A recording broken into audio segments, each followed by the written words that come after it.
Today we have the 2020 Toyota RAV4. This is a hybrid electric vehicle. It's done just over 45,000 miles with an automatic transmission.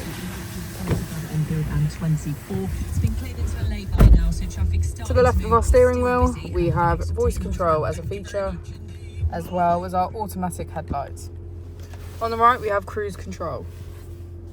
Moving on to our screen, we can access our home, menu, audio, and map. To the right, we have smartphone integration and our setup. If we put the vehicle into reverse, we can see that it comes with a parking camera with front and rear parking sensors. Just below is our dual zone climate control. As we go into the back of the vehicle, you can see that it has a full cloth grey interior.